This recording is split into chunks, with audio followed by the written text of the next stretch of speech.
suis Zamblé Lézier et Méry Serge, le président de la coordination générale des Ivoiriens au Portugal, qui est l'association de tous les Ivoiriens et binationaux de tout qui vivent au Portugal. Pourquoi sommes-nous là ce matin?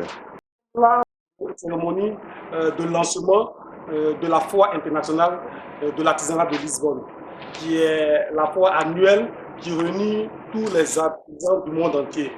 Et nous sommes ici à l'initiative de la Chambre de commerce ivoiro-portugaise, qui est en association avec la Chambre des métiers, qui est notre hôte aujourd'hui, pour l'organisation de cette foire.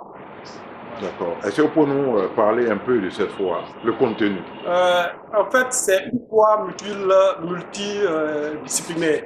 Au-delà de l'aspect artisan, nous avons le côté B2B, nous avons le volet touristique et le volet aussi culturel. En fait, c'est une foire qui touche un peu à beaucoup de secteurs. C'est la foire numéro 1 au Portugal, la deuxième plus grande foire de l'artisan en Europe. C'est un événement qui réunit autour de 50 000 participants chaque année au niveau de Lisbonne. C'est en fait un événement focal qui intéresse tous les résidents qui sont au niveau de Lisbonne. Alors, quelle est l'organisation que vous avez mis à niveau pays en Côte d'Ivoire pour pouvoir participer à cette foire? Et cette foire de cette année, qui est la 37e édition, a une particularité. Parce que la Côte d'Ivoire a été choisie comme le pays invité d'honneur. Et Dieu sachant faire les choses, cette année marque le 50e anniversaire de la coopération ivoiro-portugaise.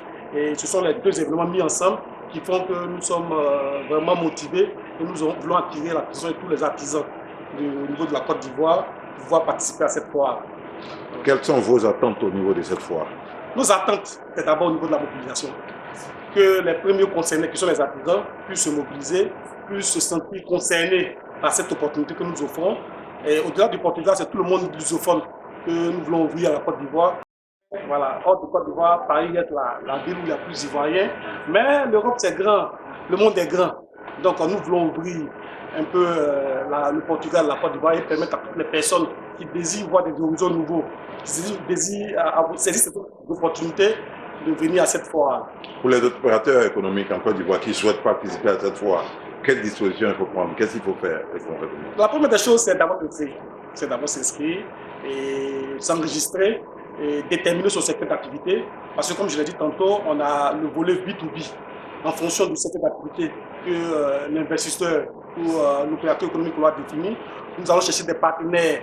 De sorte que la personne qui vient, il ne vient pas seulement faire du tourisme, il vient rencontrer des partenaires. Nous avons même mis une structure en place pour permettre à ce qu'il y ait un traducteur pour toutes les personnes qui veulent aller faire des visites en entreprise, croiser les gens qui font du B2B, de sorte que ça facilite certaines choses.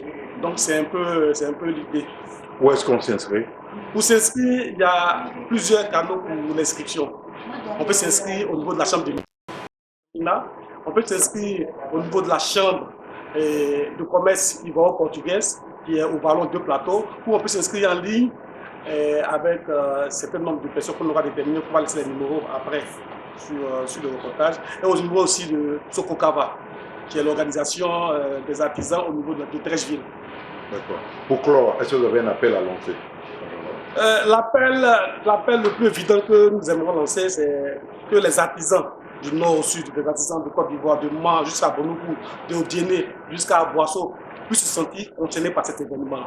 Parce que cet événement sera pour beaucoup la porte d'ouverture vers d'autres opportunités.